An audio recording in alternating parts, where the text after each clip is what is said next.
Hello, good evening, good day, everybody. I hope you're doing great. It's a new day. Things have changed a lot since we last spoke. So, yeah, here we are. The election results are out and everything seems to have changed now. So, before we get into any questions, let me see who all is there on the live chat as always. So, let's see who all is there.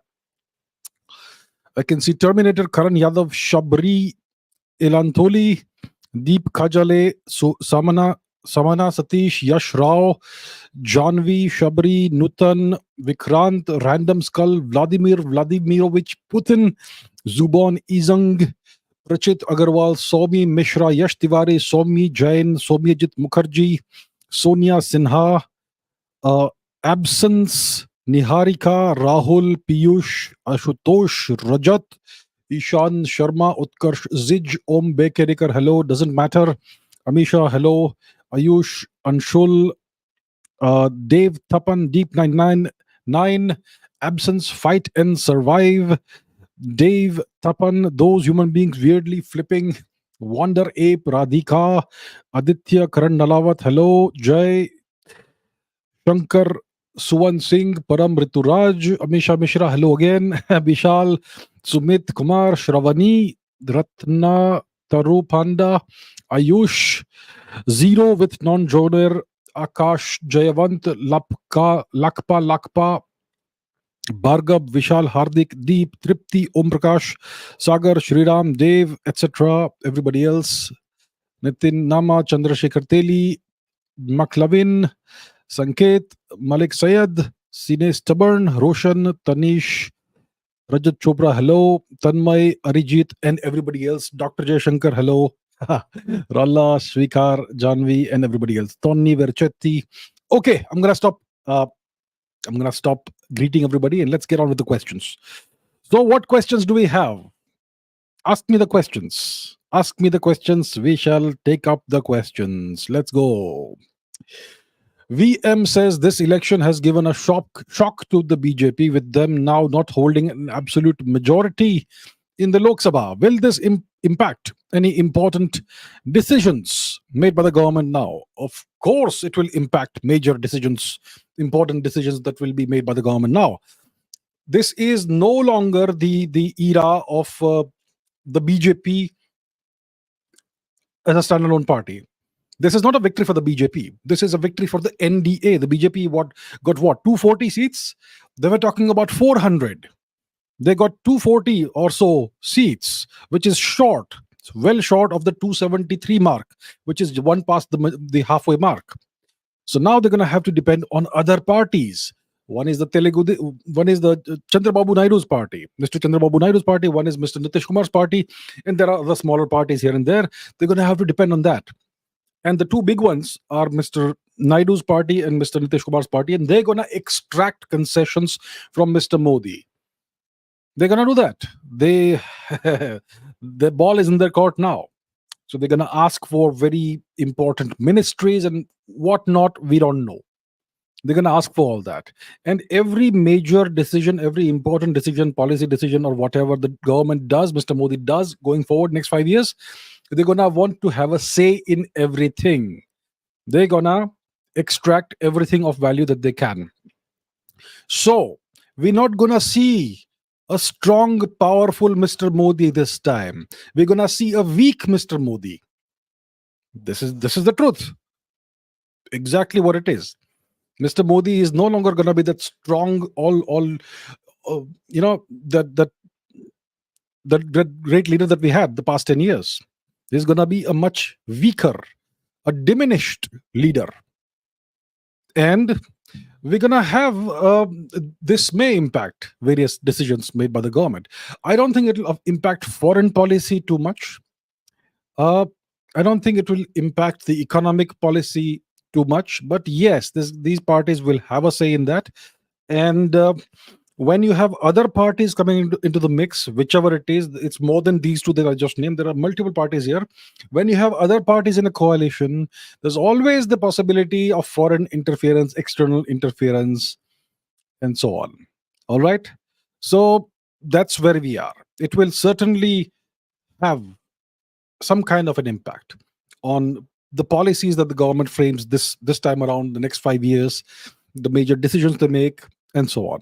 What ministries they are forced to give to these small parties, they're gonna ask for as much as they can. And yeah, so that's where we are. So it was this a shock? This the election results were these a shock? Well, if you watch my podcast, for example, the latest podcast that I have with Dr. Kaval Sibal, in which I ask him what could be the policies of the Modi 3.0 government, in which I say hopefully Mr. Modi comes to power. So I am already expressing some amount of worry. Like you all know, I've always said that I want Mr. Modi to win, but I was worried even when I was recording the podcast with Dr. Sibal. And you will see me saying similar things at other points in time also. So I have been worried about whether the BJP, I was saying I'll be happy if the BJP reaches 273. Just there, that's enough. I don't want 400, 320, 350, whatever. Just reach 273. It's not happened. And who do they have to blame? Are they going to blame the Indian voter? Are they going to blame the people of India? Hey, come on. The buck stops at the top. They only have themselves to blame. So I wasn't surprised by the results that much. It kind of, I'm just glad that the NDA has got a majority, even though it means that Mr. Modi is now a weak prime minister. Well, who does he have to blame for this? So, yes, there we are. Okay. My message to Indian voters, well, we've got 5 years to go for the next elections. I would say, look, my message to the Indian voters is you have to vote for what is best for the country. Don't vote emotionally, vote logically. Think of the bigger picture, what is best for the country. Yes, it is true that the BJP and Mr. Modi and whoever else is part of the mix, they may not have fulfilled all of your wishes and desires, and they may have taken actions and steps that you don't like. But overall, who's best for the country? That's how you have to vote. You have to set your personal emotions and aspirations apart sometimes and think of what is best for the country. Okay, I did not get what I desired, but overall, which party, which leader is best for the country? And that's how we vote. And you may be aware that I have not uttered a single word of criticism of Mr. Modi in the past 10 years. It's not like I have been happy with everything he's been doing. There's a lot of frustration. But if you ask me to vote today again, I'll still vote for Mr. Modi. So that's what I would say. You have to vote considering keeping the national interest at the forefront, not your particular caste aspirations or your local thing or whatever it is. That is my message. And obviously, you have to understand history. If you don't know the history of the past 20 years, 30 years, 50 years, then you will not know who has been turning this nation into a mess. There are so many examples of this in this particular election where people have voted for the ones who have made their life miserable. But that's just the Indian voter. So I would not blame the Indian voter. The Indian voter is the way the Indian voter is. It's because your education system is garbage. It is rotten. So people don't know how to think critically. People don't know true history. So they will vote according to their whims and fancies and emotions. So what can I say? It is what it is. Satish says, why did the BJP lose Ayodhya of all the places? Well, that's a good question. Why did the BJP lose Ayodhya? Maybe it's time to speak about this. Why did the BJP lose Ayodhya? Ayodhya is the place where the Ram Janmabhoomi is, where the Ram Mandir has been rebuilt after a gap of almost 500 years. Mr. Modi went ahead and did the Pran Pratishtha in February or so this year. So the people of and the city has been renovated, kind of. I mean, there are better roads and all. So why did the people reject the BJP and give them such a big slap in the face? Why? There has to be reasons. There are lots of reasons. So overall, I can tell you why the BJP could not reach 273. But first of all, Ayodhya. So look, I am not from Ayodhya. I have never visited Ayodhya. But what I hear is that there have been many things that went wrong. First of all, the city apparently doesn't have a good sewerage system. And now there's a lot of footfalls in the city. Pilgrims from all over the country, all over the world are coming in, Hindus, to visit the Ram Mandir. And this is placing an additional burden on the city, which already doesn't have a good sewerage system. Then lots of, if you see any historic temple anywhere, Hindu temple or dharmic temple anywhere in the world, you will see Let me give you examples instead of just giving you lectures. So let's go to Google, and let's Google some temples. Let's try and understand how what a temple is like. Okay, so Prambanan Temple, Indonesia, right? I think it's in Indonesia. So if you look at this ancient Hindu temple in Indonesia, which is about 1,000 years old, you see it's not just one temple; it's a complex of temples. Okay, can we see it from the air? Look at this. It is one giant temple, four, five other, one, two, three, four, five other smaller temples, and a whole complex of smaller structures all around it. You can see that clearly. This will give you an even better view. It's not just one building we're talking about. It's a whole complex of buildings all around it.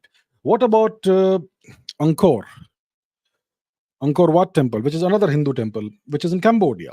Now, if you look at this once again, it's not just one structure, it's a whole complex of buildings. That's how a Hindu temple always is. It is not just one building, it's a whole complex of buildings around the main structure. And you will see this all over the place. You will see this in Buddhist temples, in stupas, etc., and so on. Now the Ram Mandir has been built, but around that, the holy place, the Ram Janmabhoomi, you had so many other older temples, smaller temples that had come up over the centuries. Centuries. I'm not talking about the far past 5, 10, 20, 30, 50 years. These temples had been around for centuries, and most of these were demolished to make space for the big temple. So it was turned into an architectural project, and the cultural civilizational sensitivity were all thrown out of the window. I guess it is some genius level IAS officers who must have decided this, or whoever else. Okay, the IAS people, most of them are a deracinated lot. I'm sure there are lots of good people also, but majority, I know, are kind of a deracinated lot. They grow up, study, reading Romila Thapar and Irfan Habib and all that. So that was done, and then lots of buildings were demolished, homes were demolished, and people were not given proper compensation. There are so many issues. This was not handled properly. And there have been there's been a lot of criticism about the way the Pran Pratishtha was done, the dates, when it was done, and so on. There's so many things that went into this. So overall, the people of Ayodhya, it looks like they were significantly unhappy with the way things have been done. And they expressed themselves in the only way the Indian citizen can. You say something, nobody will listen to you. So you vote. So yeah, there you have it. That's what happened. Okay, let's talk about the elections some more, and then I will take other questions as well.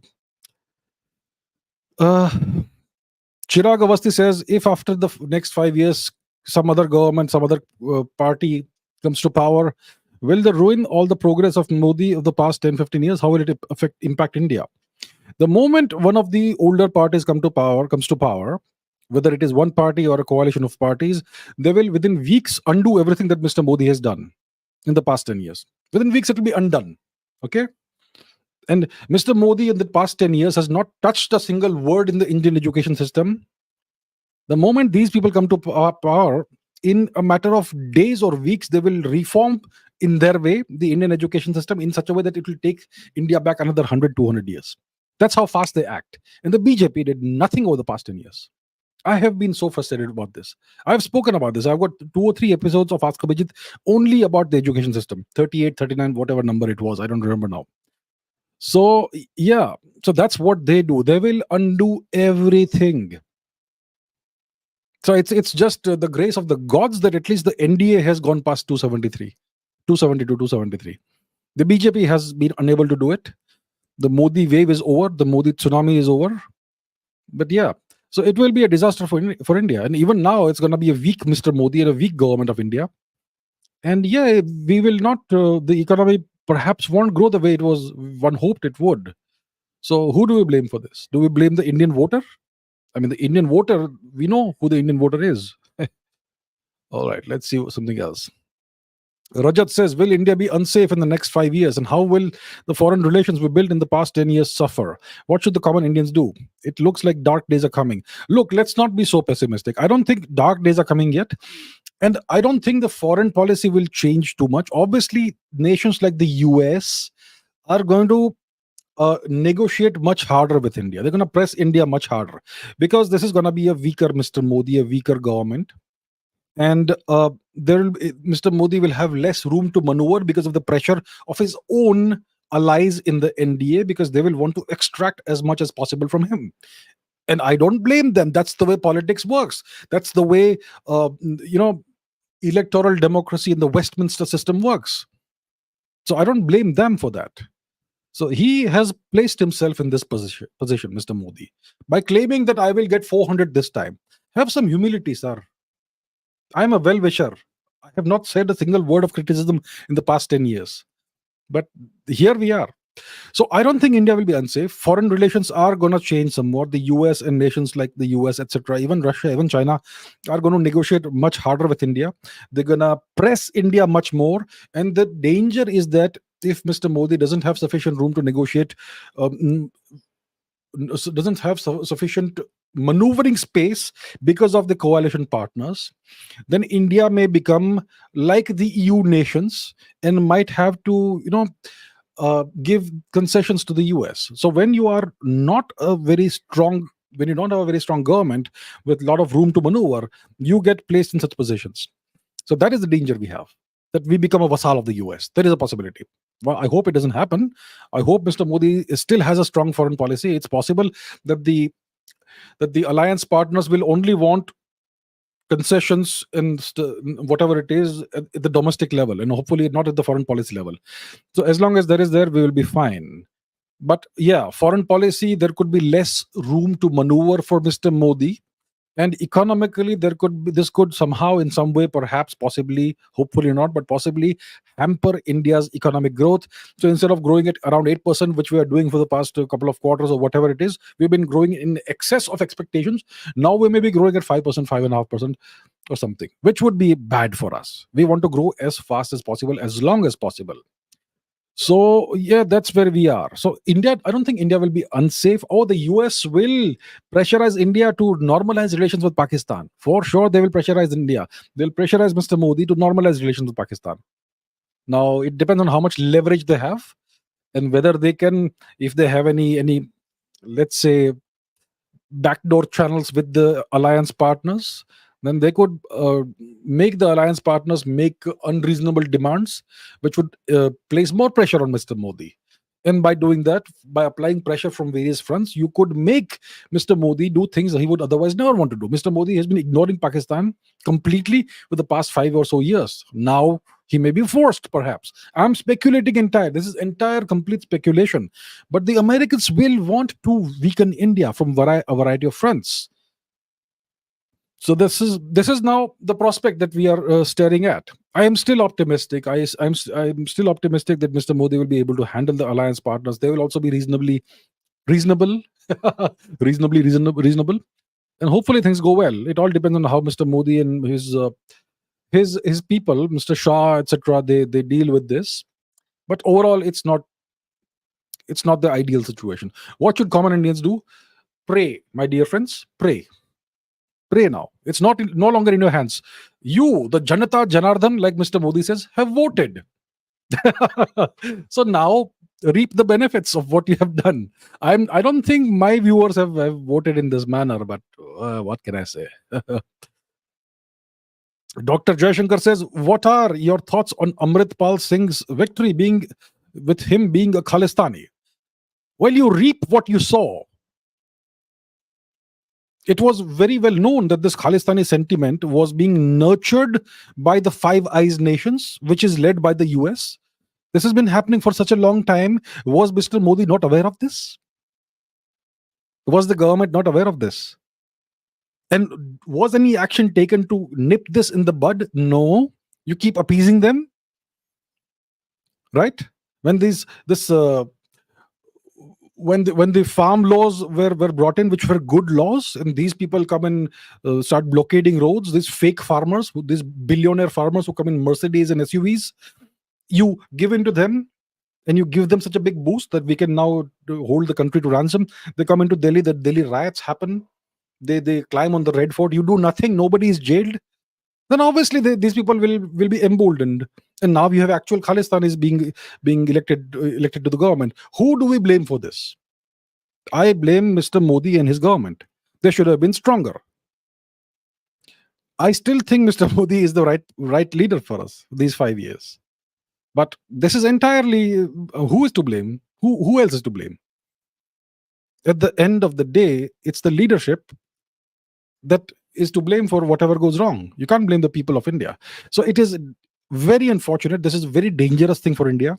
And now this is going to be fueled even more by the United States and the Five Eyes nations.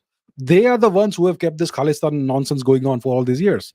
They are the ones who funded and financed all this terrorism in India in the 80s and whatnot.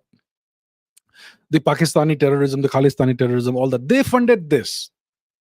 And they have allegedly created political parties in certain parts of India. They allegedly are playing subnational diplomacy tactics in various parts of India. They allegedly are funding certain political parties and certain movements allegedly in India. All alleged. We have no real evidence, but patterns may allegedly look like that.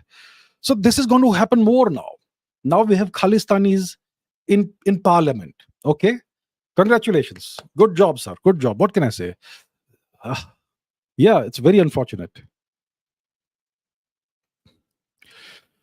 Primal Raj says, will all big ticket reforms not happen? Look, Mr. Modi had 10 years, a goddamn decade for doing big bang reforms. What? Yeah, we have, I mean, you cannot take away from what he has done.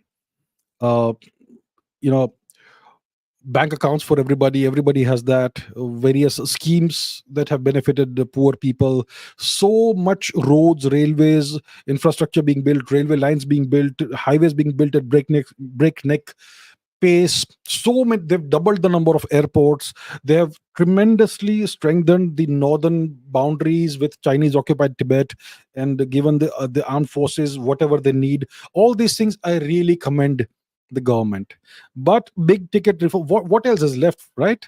I mean, there is so much that they could have done by now, but they have not done. I mean, what about what about illegal immigration? When was that big ticket reform going to happen? There are Rohingyas and Bangladeshis all over the big cities of India. All the rickshaw walas, all the puncture walas, all the whatever walas are now, they all speak Bengali now. They're all over the country. When Mr. Modi was campaigning for the 2014 election, he had gone to Assam and he had said the illegal Bangladeshis apna boria bistar bandh lo, because once I am elected, you guys are out. Well, tell me how many of them have been evicted? How many? What was done? Was the government not aware of the disastrous demographic change that's happening? It is being done on a daily basis. They're still coming in. What has been done to change that? Nothing. Now what happens? The entire country's demographics are changing. The census also hasn't happened. So we are flying blind. We don't even know how many Bangladeshis are there. About 10 years ago, they were saying 5 crores, 50 lakhs, 50 million. 50 million Bangladeshi illegal infiltrators inside India. Today, the number was double. What was done about that? Nothing. It is so frustrating how much of a big chance Mr. Modi had to clean up these things. Nothing was done. The education system is trash. It is garbage. The Indian people, the Indian voter doesn't have the ability to think critically. They vote based on emotions and small petty sentiments. I don't blame them for that. How do you fix this? You fix it by reforming the education system. 10 years they had. 10 years and they did not change a word. Now there is something called the new education policy, which is nothing, which does not address any of the real issues in the education system. I had the chairman of the UGC. I asked him to explain what the new education policy is. I did not get any real answers from him. So there's nothing that's been done. None of these big bang reforms have happened. Civilizational issues have been totally ignored. People who will never vote for the country and for the BJP have been appeased constantly. The general category, people have been marginalized. There's so much. So I don't see any big ticket reforms happening now. The next 5 years, the education system, they will stay far away from that. So now your children will keep on being taught anti-national nonsense. They will keep on being deracinated. generation after generation. Fake history will still be taught. Distorted history will still be taught. They will not be taught how to think. They will be told what to think, and so on. That's where we are. Huge opportunity lost. Good job. Congratulations. So yeah, I don't see any big ticket reforms happening now. But at least we're not going to backslide the way we would have if some other party had come to power. You know which one. Hmm. Okay. Are BJP advisors to blame here? I don't know who advises and all that. I don't really look in great depth into national politics. I look at geopolitics and look at all that stuff. So I don't know. I don't analyze this, but clearly somebody is to blame. I mean, I don't blame the top leaders of the BJP. 10 years in power, they don't have their ear to the ground, but you need to have a mechanism by which you have people who know what's happening on the ground, what the people are frustrated about, what the people want, what they need, what are the demands, what are the requirements, and pass that on up there. It looks like there was a disconnect. So, and who do I blame? Do I blame the people down there, or do I blame the leadership for not putting the right structures in place? I blame the leadership. You don't blame those below you. The leader has to take the blame. So I don't blame the BJP advisors. I don't blame whoever. I blame the top leadership. They have messed up. At least 272 you could have got. But you were claiming 270, what? 400 par. Have some humility. Yeah. Trupti says, sir, ye kya ho gaya? Ye ho gaya. Now we got to deal with it. We got to deal with it now. Yeah, let's take more questions. This is, I mean, very unfortunate. But at least you should thank the gods that it's not the worst possible scenario. Mr. Modi is still around. Hopefully, he does something good. Okay, let's take this question. Arush says, whose vassals are the ASEAN countries? They are vassals of the greatest empire in the world, the United States. That's the simple, straightforward answer. And you may not see the linkages, but it's there. So, yes, they are not entirely sovereign nations. They are vassals. I mean, look at, for example, a nation that I really like a lot, which is Suvarnabhumi or Thailand. Very beautiful nation, beautiful culture. They are more Indian than us. You go there, you don't feel any culture shock. Okay, they look different from us, but they are more Indian than us culturally. They tradition they cherish Indian culture and traditions as their own, and they are much more upfront in displaying that everywhere than we are. We are secularists, aren't we? So let's take the example of Thailand. In Thailand, you have seen in the past various student demonstrations that happen all of a sudden across the country in a coordinated manner. And who do you see? What kind of students? Green-haired, red-haired, pink-haired students coming up and demonstrating against the government. There's a pressure tactic. You see that happening on demand. The threat of a color revolution by putting this out on the streets.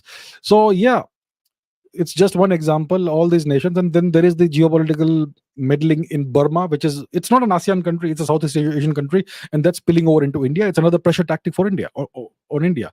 So these nations, they're all promise you, they would wish that India was stronger and they could be under India's protection and domination, because India is not a hegemonic nation. The US is. So yeah, they are all vassals of the US. Sonia says the West and its lack of culture is spreading like wildfire. Yes, they are trying to spread that everywhere across the world. What they call wokeism, whatever is currently their pet project, they want that to spread all over the world, and they have means and mechanisms and vectors by which they spread this. And they are doing it in India also. They have various agents, etc. within India, assets within India.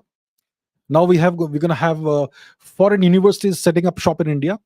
Enjoy that. I would say that India should ensure that they only teach science and technology and engineering. We don't need your goddamn humanities and all. But I am sure that the government will allow all this nonsense to come in. I will be the happiest person to be proven wrong here. But I fear that the government of India is going to allow these foreign universities to teach the humanities in India.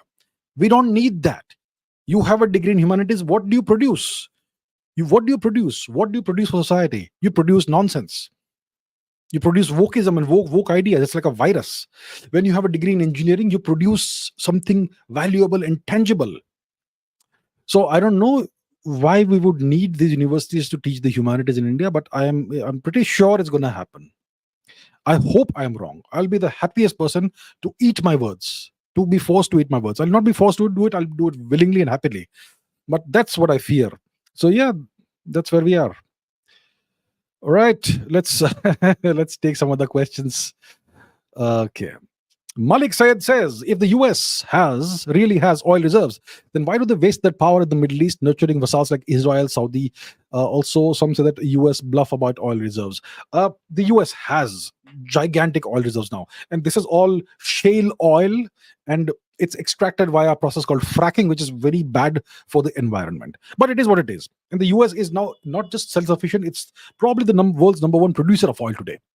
And Canada also has significant shale oil and other sorts of oil and gas reserves. So they have this. So the question is, why do they waste their power, energy, etc., in the Middle East, nurturing vassals like Saudi Arabia and so on? Well, historically, they had to do this because historically they did not know the technology to extract oil from shale, etc., did not exist until the last 2 decades. So historically, they had to depend on the Middle East region for their energy supplies. And that's why it was vital for them to control the entire region and keep it ablaze all the time. And that's why the Middle East has always been in crisis for decades, since the 1920s, 30s, 40s, and so on. The West has done that. So, and when you have that structure in place, when all these nations, that you have turned them into your vassals, why would you give that up? Why is the US a superpower? Because it has vassals all over the place, all over the world. Because it has military bases everywhere. It has more than 800 extraterritorial military bases, which is military bases which are US in origin, which are owned by the US and operated by the US, but which are not on US territory. They are on the territories of other nations. Why would you give something like that up? Why? You have that, you don't give it up, you extend that, you expand that network. So any self-respecting power would only expand their sphere of influence and their power projection capabilities. They would never let that shrink. So that's why it's not wasting power, that augments that power. They, having these vassals, having this military base in the Middle East, it augments US power. It makes them more powerful.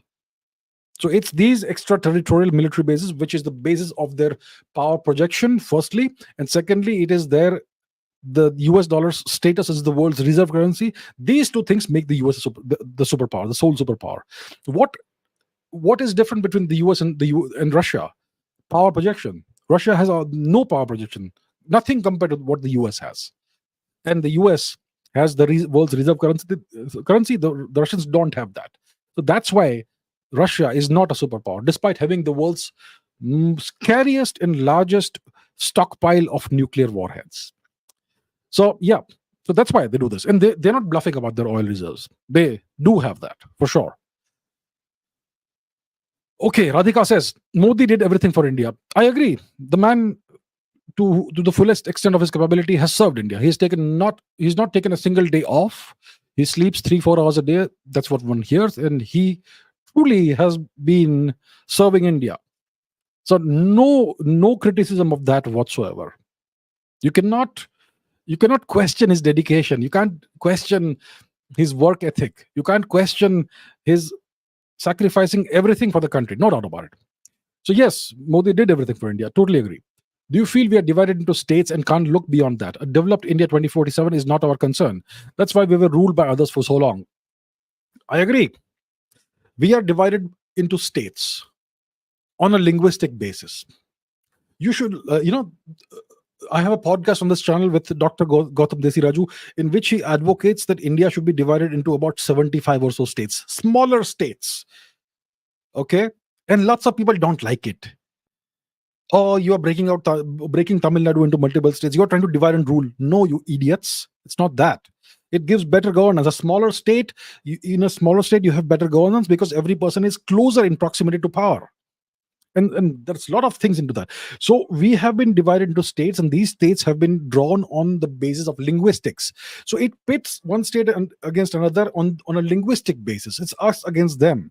And then you have the so-called caste politics and whatnot. And Indians, because of the education system, can't look beyond the end of their nose. because they have not been allowed to learn how to think critically. The only thing you learn in the education system is how to bow down and defer to authority, who you perceive as an authority. So the education system is trash, it is garbage, and Mr. Modi had 10 years to change it. He's not done that. So yeah, you could not question his work ethic. He has spent the past decade simply working for India, but he could have done better. Okay, yeah, I agree that the Indian economy needs to have the first priority, full focus. But you have ministries who can take care of culture, who can take care of education. Why weren't they doing what they were supposed to do? They didn't do it.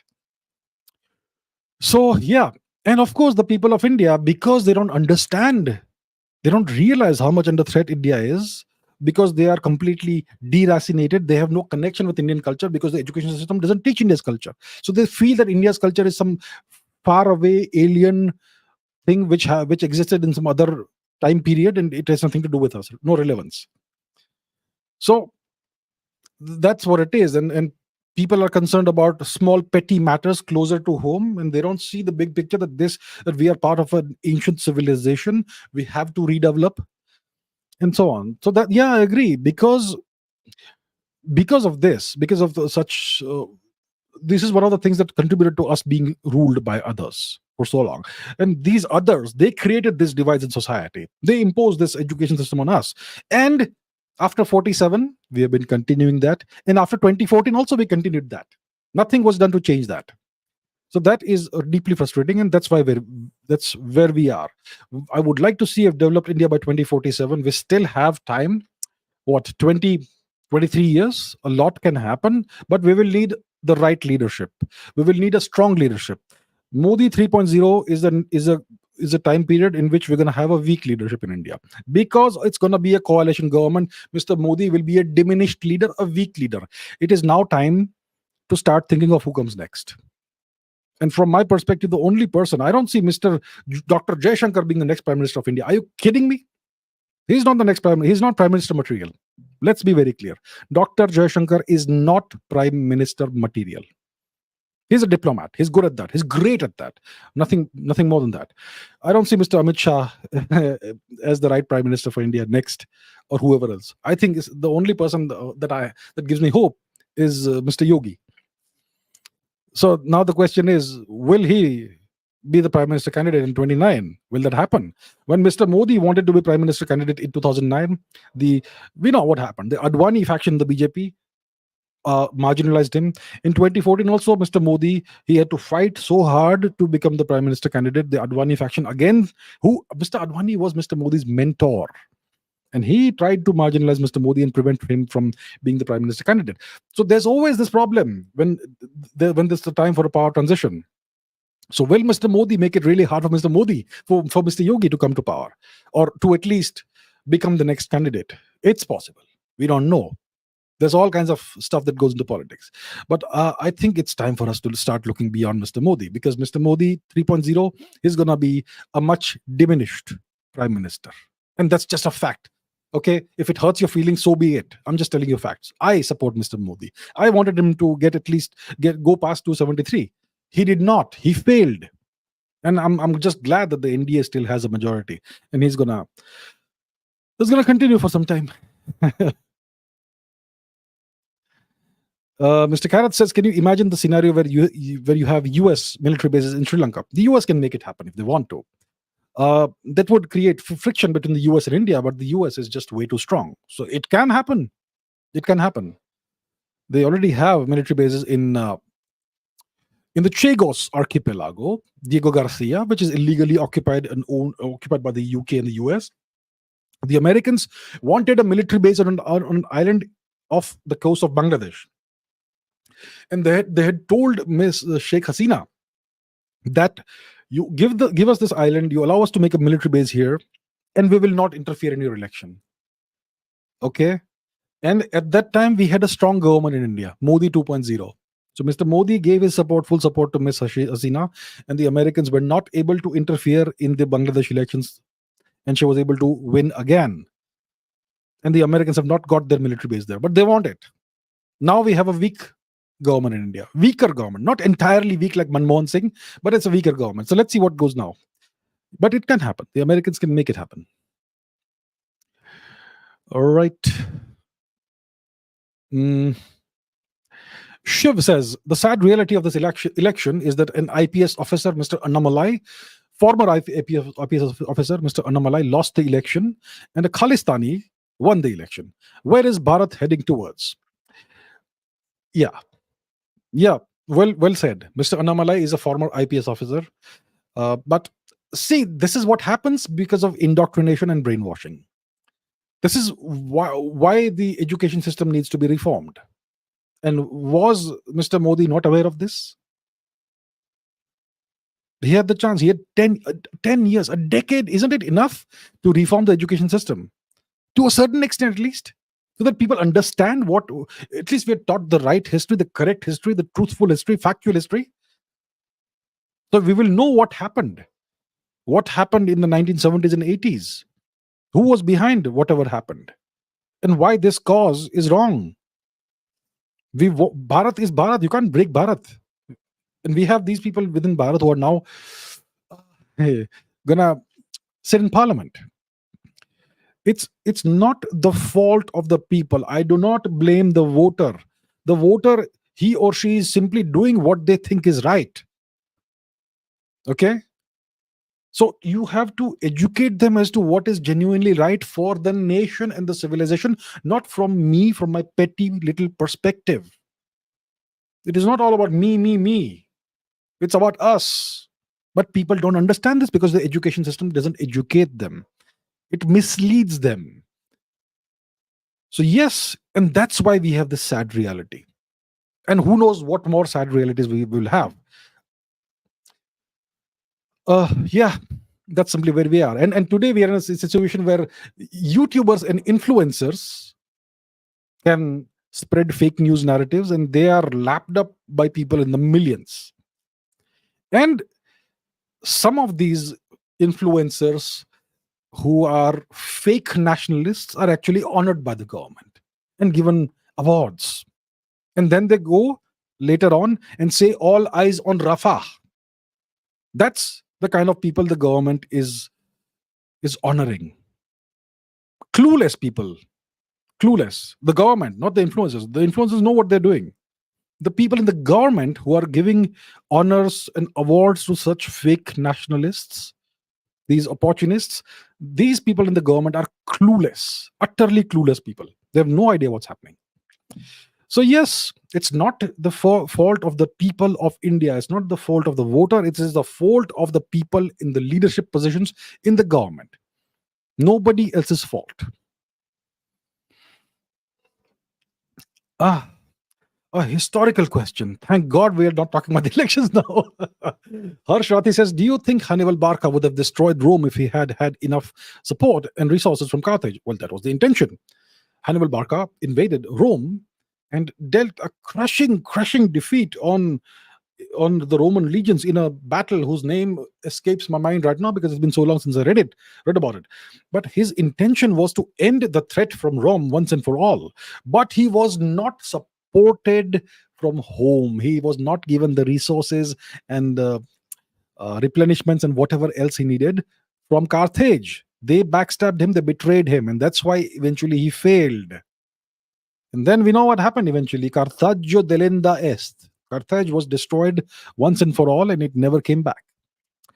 Yes, that's one of the lessons we can learn from history.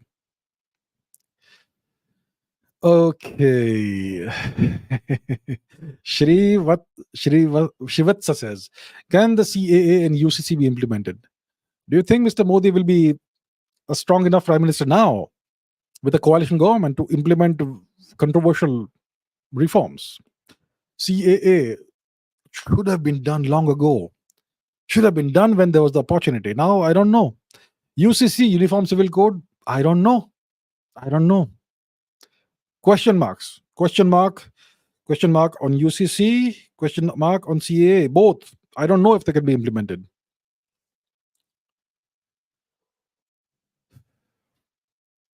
Minato Namikaze says, how can we as Indians protect Hinduism now that the Modi 3.0 is not as strong as they previously were?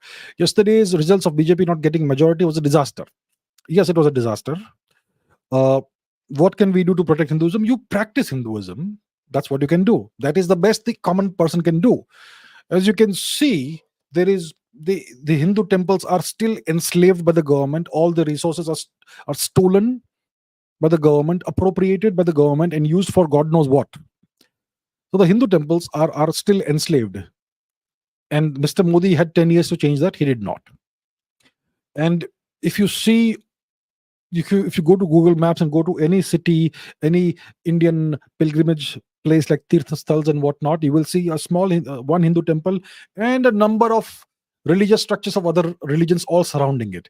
So you will see today in India, in modern Bharat, the religious structures of foreign religions are cropping up everywhere. There's so much money behind this, and you don't see new Hindu temples, Jain temples, Bouddha temples, etc., coming up at all. You see what's happening in Punjab.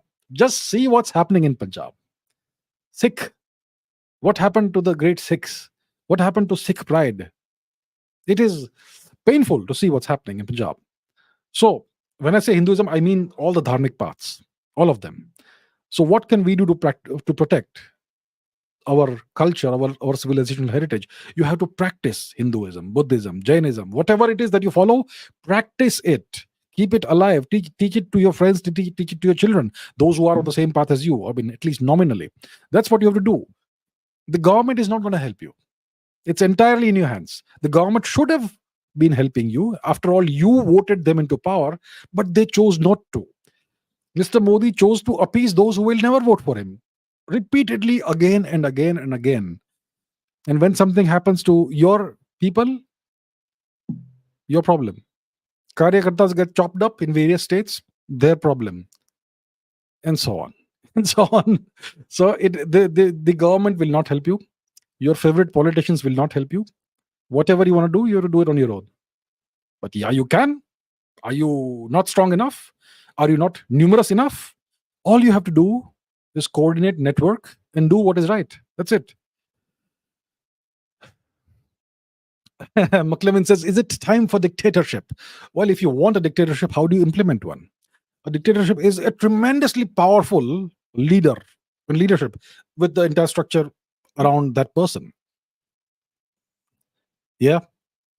So people were saying that India's democracy, the West was claiming, the Western nations, New York Post and whatnot, Guardian, BBC, blah, blah, blah, blah, blah. They were claiming that India's democracy is backsliding, India is becoming more authoritarian.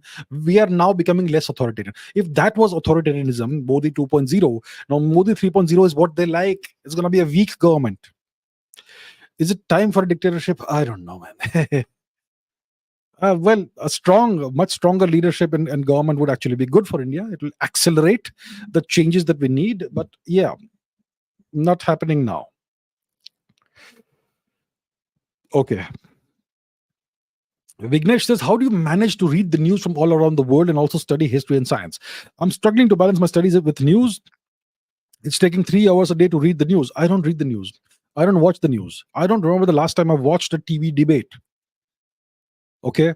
I don't watch the news on TV. I don't watch any news channels. I hardly watch TV at all. I don't spend a lot of time on social media. If you see my Twitter, there's hardly any tweets coming out. Sometimes I retweet somebody else's stuff because social media is a drain on energy and time and whatnot, and then everything else. How do I how do I know what's happening in the world? I have certain sources that I look at. There are certain websites that I glance at every day so that I know what's happening. If something is of some pertinence, of some interest, I go and read the article. I read very, very fast. Okay, I'm a very fast, very rapid reader. So I glance at headlines in various publications. About half an hour in a day it takes me. And whatever strikes me or stands out, and I know from decades of research what is pertinent, what is not. So I look at that, and if that's interesting, I go deeper into the rabbit hole and do that. That's how I do it. It's a skill I've developed over years and years of study and research and all that. That's how I do it. Okay.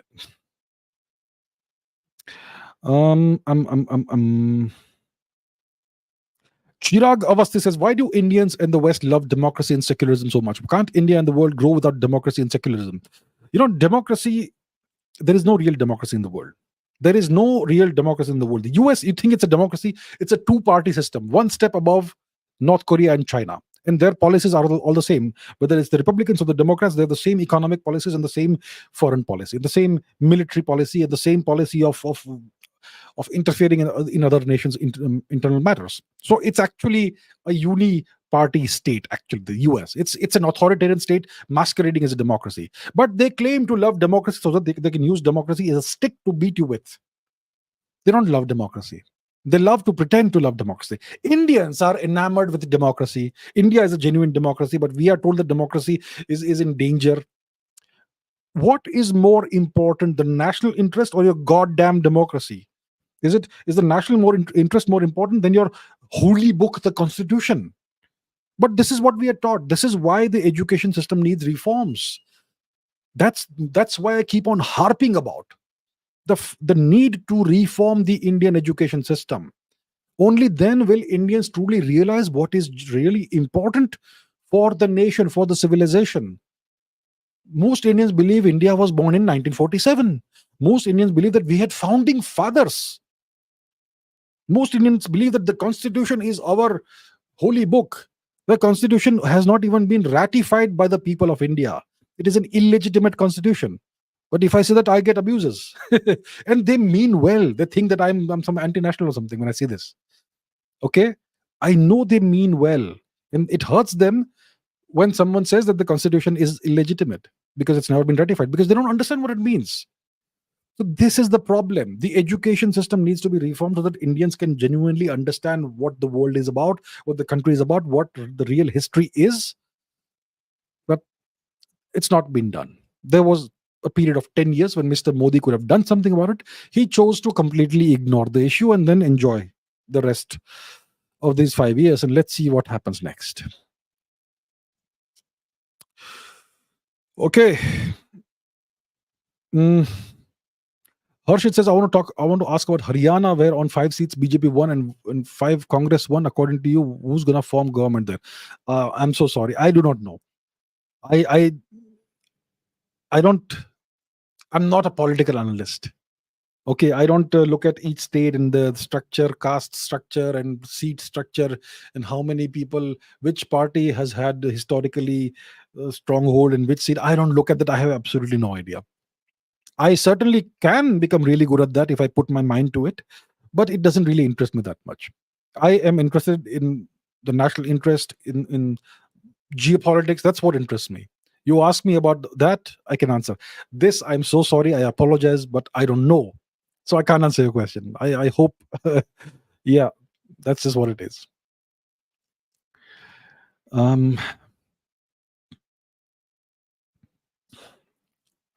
Annabeth Jackson says, how was Nepal separated from India? See, Nepal was part of what we call Bharatvarsh, ancient historical India as a civilizational entity. And Nepal was one of the kingdoms. And the modern kingdom of Nepal, it owes its origin to the conquests and the great activities of that. What is that guy's name? Prithvinarayan Shah, I think. Yes, in the 18th century, in which he conquered the Nevar Valley and established a kingdom there and expanded his kingdom, and that became what we call Nepal today. Historically, it's always been part of Bharatvarsh. The people of Nepal are the same as us, culturally, ethnically, linguistically, civilizationally, everything. Linguistically, of course, we understand each other just by speaking. We don't have to talk to each other in English or whatever. Now, what happened is that the British, when they occupied India for 2.5 centuries, there were times when Tibet had become very weak, and you would have some Chinese presence and whatnot over there. And there was obviously the great game happening in the 19th century, where Russia was trying to make inroads and come closer to India and so on. So the British needed a buffer state in the region. So they allowed the kingdom of Nepal to remain independent, even though they were completely in control of its imports, exports, its economy and all that. The British were completely in control of Nepal's imports, exports, and so on. But they allowed Nepal to remain nominally independent and outside of the British Raj. Okay? And after 1947, when India became a Dominion dominion of the UK, and then later India became a republic. Nepal wanted to rejoin India. The king of Nepal he actually proposed to Mr. Nehru that Nepal should become one of the states of India, and Mr. Nehru rejected that. I don't make this claim. Read one of the books by our former president, Mr. Mukherjee, Pranab Mukherjee. He writes about this. It's been written in you know in many publications and so on. I don't have the links right now, otherwise I would put it up. But yeah, so Nepal wasn't separated as such from India. The nation state of India was created as an artificial nation state. Instead of a civilizational entity, it was downgraded to a nation state in 1947. It became a republic in 1950, and Nepal never became part of that. And that's just what happened. Historically, we had kingdoms. Nepal was part of various Indian empires, like the Gupta Empire, the Kushan Empire, the Maurya Empire, other empires as well, the Karkota Empire. It's been part of various Indian empires and dynasties and rules. I mean, you know, Queen Sita, Devi Sita, was born in what? Nepal, was in present day Nepal. Lord Buddha, Gautam Buddha, was born in present day Nepal, Lumbini, and so on. So historically, it's all been the same thing. So yeah, that's kind of what happened. What's your opinion, says Atul, about BJP opening account in Kerala? I'm glad it happened. I think there's one seat that the BJP won in Kerala. Good. I'm glad it happened. A little bit of silver lining somewhere for the BJP. Rohit Singh says, should Indians start speaking Indian languages like the Russians and the Chinese speak their own language? Indians should do it, but we are not allowed to do it because you speak Indian languages and prioritize that, then you will not speak good English. If you don't speak good English, you will not be able to know what the court decisions are. You will not be able to get a good job in any good corporation, and so many drawbacks. You speak a local language, you will be called a vernacular person. You don't speak English with a certain accent, people will look down upon you. It's low class, and so on. So that's why Indians today see English is a prestige language. The same way that Sanskrit used to be a prestige language all over Eastern Asia, etc. Even today, you go to Indonesia, people have Sanskrit names. Very strange combinations of Islamic and Sanskrit names, like Mohammed, Vishnu, and things like that. But they still are proud of their Sanskrit heritage, and we have just given it up. So, yeah, that's the deal. I would be the happiest person if we. So this initiative has to come from the government, but the government is not interested in doing anything that is pertinent or related to cultural issues. I mean, culture is very important, and civilizational issues are very important. You keep on pushing that to the future, what's going to happen is that you're going to end up with a big deracinated population who has no connection to their own culture. And then when you try to implement this at some point in time in the future, they will rebel against you. Yeah, so I agree that this should happen, but the government needs to take the initiative. Sikada says, is democracy really the right form of government for India? Look at the past 2000 years. I've said this in the past, but I'll repeat this. Just think of the past 2000, 3000 years of Indian history, and think about the high points of Indian history. The Mauryan Empire, the Kushan Empire, the Gupta Empire, the Chola Empire, the Maratha Empire, and I must have missed a few. But these are the high points of Indian history where life was great for the common Indian man, woman, and child. You had great living standards. India was powerful geopolitically and militarily, and India had so much influence on other nations. India was a net exporter, large scale exporter of culture. Was India a democracy in those times? Was India a democracy when Lord Ram ruled India? Was India a democracy when Lord Krishna ruled Mathura, ruled over Dwarka, etc.? Was one of our greatest emperors, Ashok, a democrat? Did he believe in democracy? Did Vishnugupta Chanakya believe in democracy? Did they give Indians a great set of living standards and something to be proud of? Yes. So there's your answer. And today we have democracy. Are you satisfied with the India of today, with the standards that we have in India of today? Yes. uh, what should the common man of India be doing now? Says Rajat. Is leaving India for a while a good plan? What should the BJP do now to secure 2029? Look, individually, you should do what is best for yourself. Okay. If you want to genuinely serve your country, first rise to the fullest extent of your potential, like I say. If it involves leaving India, working outside of India for a decade or two, do it. Go and learn everything you can. Acquire skills, acquire wealth, acquire a fortune, acquire experience. And then when you are the best you can be, if you choose, you can come back to India and contribute to the country. But to be able to contribute to your nation, your civilization, you have to first become a person of substance. And you have to find the best way to become a person of substance, the optimal way of doing that. And if you have to leave the country and go and settle down in another country for a few years, a decade or two, by all means do that. Okay, by all means do that. So that's the first answer. What should the common man be doing now? You should be raising your standards, investing in yourselves. The best way to do something for the country is to first become a person of substance. Invest in yourself and those around you. Help those around you, but first help yourself. Only when you become genuinely powerful or wealthy or something can you help more people. So invest in yourself, raise your standards, don't be satisfied with what you have and what you are. That's what I would say. What should the BJP do now to secure 2029? The right leadership transition. We have to start looking beyond Mr. Modi. Mr. Modi is done. Mr. Modi is done. He had 10 years to do what he could. He did what he could. He did a lot, no doubt. Now it's going to be a much diminished Mr. Modi. He's already 70 something. In 2029, I don't want Mr. Modi to stand for election again. He'll be too old for that. I think they have to put the right next generation of leadership in place now, and not make it hard for them for the transition to happen. So I would like to see Mr. Yogi get more prominence now, because if you mess up the transition from one leader to another, it's going to be a disaster. It can actually end everything.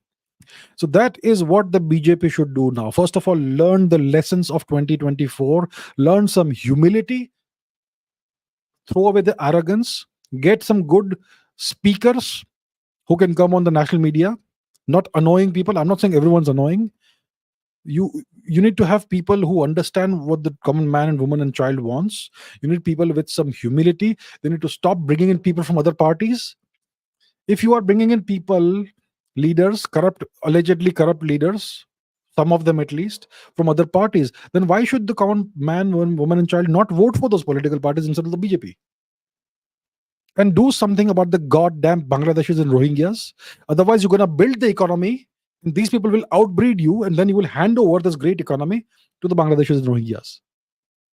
Why is this not being taken seriously? And when will you reform the education system? And when will you do something about India's culture? I've been saying the ASI needs to be fixed. No. These things don't matter. India's culture doesn't matter. It's all economy. And election. Well, here we are today. This is what the common man has told you. Man, woman. So yeah, what they need to do now, I would say, I am a geopolitical observer. I know what happens when transitions go wrong, leadership transitions, when succession goes wrong. Okay, that's the common reason historically for the death or decline and eventual death of an empire or a dynasty or whatever it is. So now they need to transition. They need to put in place the plans for a transition to the next leader. Mr. Modi, 5 years at most. It needs to now go to somebody who's genuinely capable. I would say we should give Mr. Yogi a chance. I don't see anybody else with that fire in the BJP right now. There could be other people, I'm sure, that I may not be aware of, but I see Mr. Yogi as the right next leader. So don't make it hard for him. Don't try to target him. What happened in UP is not Mr. Yogi's fault. Okay, what happened in UP, the debacle that the BJP has faced in UP is not the fault of Mr. Yogi. Don't try to blame Mr. Yogi for it. Mr. Yogi s- recommended more than 30 candidates, all of whom were rejected. So don't blame Mr. Yogi for this. Introspect. Mr. Yogi should be the next leader. He should be the prime minister candidate from my perspective in 29. Not Dr. Jaishankar, not somebody else. So that's what they need to do if they want to continue. And obviously, there are other issues which I may not be an expert to speak about, so I'll not speak about them. All right. Pradyumna Nittala says, what will be the future of the Quad if Trump comes to power? The same thing. Nothing will change. Nothing will change. It will be the same. So it doesn't see. I say this because it doesn't matter who comes to power in the U.S. Whether it is Biden, whether it is Trump, whether it is Miss Kamala Harris, whether it is Vivek, whether it is anybody. Nothing changes from a foreign policy perspective or a military perspective. Nothing changes in the U.S. The U.S. is actually an authoritarian uni-party state masquerading as a two-party democracy. So nothing will change. Richard says, "What do you think about Annamalai? I personally think he could be a great prime minister of India." Look, Mr. Annamalai doesn't have. See, I remember a few years ago, my friend Ranveer Labadia, he asked me, "What do you think about Mr. Rahul Gandhi? Could he be a good prime minister?" I said, "I do not know because I do not have data. I look at things from a data-driven scientific perspective. Mr. Rahul Gandhi, has no experience administering a state. He has no experience administering a district or a municipality. So we don't know how good he is at administering something. So how can I say in the absence of any data whether he'll be good or bad?" Similarly, Annamalai is a great speaker. He's very charismatic. He has his heart in the right place, no doubt. He has been an IPS officer. That is good. That is good. So he knows how to deal with people. He's obviously doing well in the party. People all respect him. So obviously he knows how to deal with people. But we don't know how he will be good or bad at administering a large chunk of territory, let's say. Mr. Modi served 2 terms as Gujarat's chief minister and he proved himself. So we knew that he'll be a good prime minister. And he was. He still is. So I don't know that about Mr. Annamalai. I think he could be great. But I don't have the data right now to verify whether this hunch of mine and yours is correct. So I think I would like to see him spend 5 years as a chief minister before we can think of him as a future prime minister. That needs to happen. Okay. So that's my perspective. We have to be cautious and careful before putting somebody as a prime minister candidate. Understand that you make a mistake there, you're gonna, if it goes wrong, it's gonna go wrong in a tremendously bad manner. Because we're talking about the highest position in the country. So we have to be cautious. You cannot let your emotions overrule logic. So yeah, I think Annamalai could be great in the future, but I don't have data to back that up. We need to have a test drive at least once. When you buy a new car, you gotta test drive it, don't you?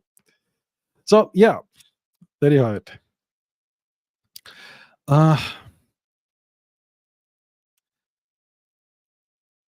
Chaitanya says, I have a Muslim friend from Indonesia called Indra. There you have it. There are people in Indonesia called Arjun who are Muslims. We have the former ruler, leader of Indonesia, the daughter of Sukarno. Her name is Megawati Sukarno Putri. She's a Muslim. Sukarno himself was a Muslim. So Indonesia, you will see lots of people with genuine Sanskrit names, the kind of names Indians don't give to their children today. Nobody in India will name their son Indra. They will use some weird name like God knows what. Okay. So yeah, that's the thing. They still cherish their Sanskrit connection and heritage. Okay. Okay, Dr. Jaishankar says, what are your expectations from Modi 3.0 now? My expectations are very limited today. I expect that there will be no significant deviation from the foreign policy that we've already had the past 10 years or the past 5 years. If we continue on the same trajectory of foreign policy, we'll be good. That's number one. Number two, economic growth needs to keep on happening. That cannot be hampered. You manage your alliance partners and their demands and whatnot in some way or the other. Don't let it affect economic growth. Don't let it affect foreign policy. Don't let it affect the military buildup that we need to have, because we have tremendously dangerous threats on our borders. We have a nuclear powered mad bunch of madmen to our northwest, the temporary artificial nation Pakistan. We have Chinese occupied Tibet on the other hand, and the China is a way more powerful nation than India. So we have to counterbalance this in some manner. So this is non-negotiable. Your foreign policy cannot be affected. Economic policy cannot be affected. The economic growth needs to keep happening. The military uh, strength of India needs to be bolstered. Apart from that, I have no other expectations. I don't expect them to do anything about the education system or to do anything about culture. They had 10 years, they didn't do it. I don't see them doing anything anymore. And the last expectation is that there needs to be a transition from Mr. Modi to the next leader of India. Mr. Modi, he can last these 5 years and that's it. I don't see, I would not like to see him the prime minister candidate in 2029. These are my expectations from Modi 3.0. Very straightforward, very simple. Just don't deviate too much from where you are today. Okay. Harsh Rathi says, any book recommendations for battle tactics, strategy, etc. Yeah, nothing comes to my mind right now. I've read books about Roman battle formations and tactics, Greek things, the phalanx and Alexander's battles and all. I don't remember the names and all that right now. Strategy, yeah, a couple of books by Edward Luttwak, The Grand Strategy of the Byzantine Empire, The Grand Strategy of the USSR, Soviet Union, and so on. You ask me on the spot about books, nothing will come to my mind because I've read so many books. Like, I don't know who is the author of this quote that I've had thousands of meals in my life. I don't remember most of them, but they made me who I am. Similarly, I've read thousands of books in my life. I don't remember them all, but they made me who I am. So I don't know, but I will try and dig up some books that I've read in the past, and I could maybe put out a recommendation somewhere, maybe in a community note or something. Okay. Okay, let's not. Avnish says, how do you manage to speak with this much energy and passion? If you believe in something, you speak about it because you're passionate about it. You believe in that. So I speak about things that I believe in. I don't speak about things that I am not really well versed in. When you do that, I suppose you have energy and passion. Okay. Rudra says, if the constitution is not ratified by the people of India, can a party like the BJP challenge it and change it through the Supreme Court of India? Do further integration of Nepal? Okay, Nepal. See, it's not if. It is a fact that the constitution has not been ratified by the people of India. Now, what do I mean when I say that the constitution has not been ratified by the people of India? What do I mean by that? It means that when a bunch of old guys sit together and draft a constitution, once the constitution is drafted, before you write we the people, you have to offer the constitution to the public. Here it is, read it, go through it, and then you need to have a referendum, which means you have to ask the people, now that you have had 6 months to read this or 1 year to read this, do you agree with this? Do you accept this as your constitution, or do you reject it? Yes or no. That's a goddamn vote. That's a referendum that needs to happen. And if the people say yes, we accept it, then it means they have ratified it. That is how it works in a real democracy. And this constitution has been shoved down our throats undemocratically. Do you understand? That's what I mean when I say that the Constitution of India is illegitimate. It has never been ratified by the people of India. Bring me a single constitutional expert who can challenge this.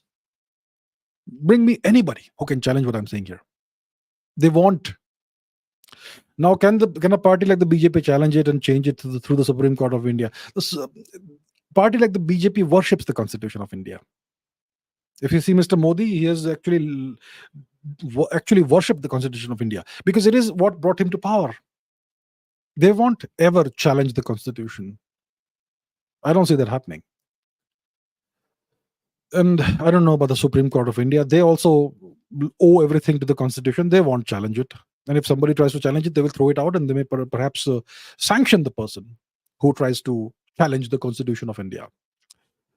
So this Constitution, which has been shoved down our throats undemocratically, there is no, as far as I know, there is no clause or whatever in the Constitution that allows you to change it unless you have a 2/3 majority in the Parliament of India. And this whole process behind that. And once Mr. Modi tried to enact something, the national judiciary something thing, some judicial reform, it passed through everything. It passed through the entire democratic process, and the Supreme Court rejected that. And Mr. Modi accepted that. So what can I say? It is a millstone around our neck, this Constitution. And I don't know when, if, whatever, it will be removed. But it is not something that you can attribute to we, the people of India. It is a bunch of old guys who got together in a room, okay, and drafted this Constitution. I believe even Dr. Ambedkar was not satisfied with the Constitution, if I'm not mistaken. I have not read too much about Mr. Ambedkar, but if I recall correctly, he was not satisfied with the Constitution. Anyway, that's where we are. Integration of Nepal has nothing to do with the Constitution. McLovin says, why is our government obsessed with Western architecture? Ayodhya airport is the only modern Indian style architecture. I believe there is some airport in Kerala also, Kochi or Kozhikode or something, that has a good Indian style architecture. I believe there are a few airports here and there that have something. The problem is these architects are all mentally colonized, and these whatever designs they propose, they are at the end of the day approved by IAS officers. Now, we have some fantastic IAS officers in the country, but the majority are a bunch of dum-dums. Okay, mentally colonized people who go through the IAS exams, in which you study Romila Thapar, Irfan Habib. You see the lot that studies history. They are so mentally colonized. When you have such people who approve the design, they're going to approve the worst of the designs, the most deracinated designs, something that is a poor imitation of something in the West. So that's what we get. And the politicians, they leave these things, these matters, to the IAS officers. So that's what you get in this country. So we need to raise our standards. How do you raise the standards? By changing systems, by reforming systems, by reforming institutions, by reforming the goddamned education system, which is utter trash. But we won't do that, right? Our politicians, our leaders who we elect, don't see that as a priority, because this system has brought them to power. So why meddle with that? I want to stay in power. This brought me to power. Why should I change it? Okay. Chirag Avasthi asks a question about geography. Geography, I like it. So Chirag says, if the Himalayas did not exist, would Delhi experience snowfall similar to places like Texas, given that both regions are located at similar latitudes? Excellent question. Now let's take a look at the map. Let's take a look at something else. Let me put something on screen. Yes. Okay. Give me a second. Let me present something on the screen. Windy.com. And we look at the subcontinent of India. So this is the current situation. Let's go to temperature, shall we? Ooh la la. Look at temperature worldwide. So right now we are, I think, cooler than various parts of Africa and the Arabian Peninsula. But a few days ago, India was the hottest place in the world. And if you look just north of India, Chinese occupied Tibet, you can see the temperatures are much, much, much cooler. Just a few kilometers north of the heat wave situation. And what's the thing in between? It's the great Himalayan mountain chain, the Himalayan mountain range. So it is the Himalayas that prevent the cold air from the Tibetan plateau flowing into India. And they also prevent the hot air from the Indian subcontinent mixing with the cold air of the Tibetan plateau. And the Himalayas are also instrumental the in what we call the Indian rainy season. So the Himalayas are one of the root causes of this cyclical weather phenomenon called the Indian rainy season. So if the Himalayas did not exist, then Delhi and the northern parts of India would experience similar climate, certainly, to perhaps places like Texas. If you see, southern India and central India has a climate that's very similar to that of Mexico, which is at the same latitudes. So it is possible that the region around Delhi would have a similar climate as Texas. It's possible. But there are other factors also, because every geography is different. But overall, what you're saying actually makes sense. So yeah, good question.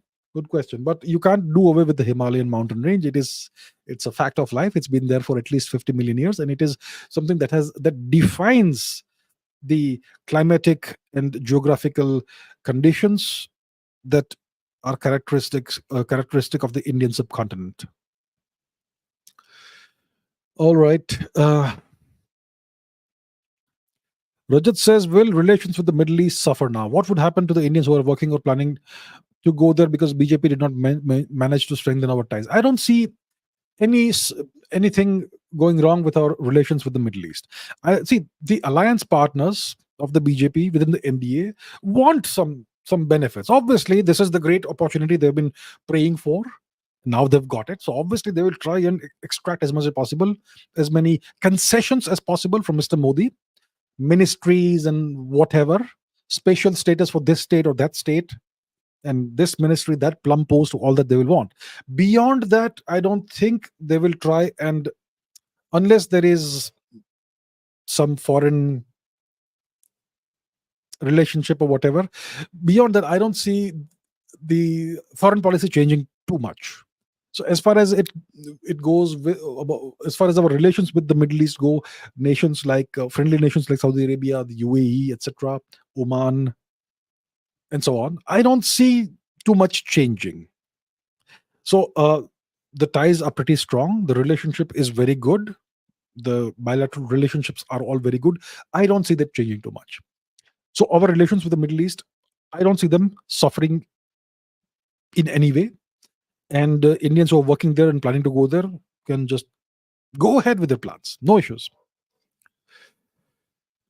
All right. Malik Sayed says, have you read Think and Grow Rich by Napoleon Hill? If yes, then is it good?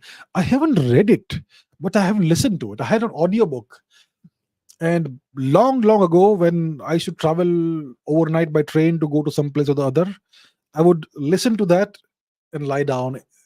And yeah, so I have listened to it. And if I recall correctly, it was very interesting. It was pretty interesting. Overall, I would recommend that people read it. It's a good book. It's one of the all-time great classic books about personal finance and things like that. So yeah, I would say it's a good book.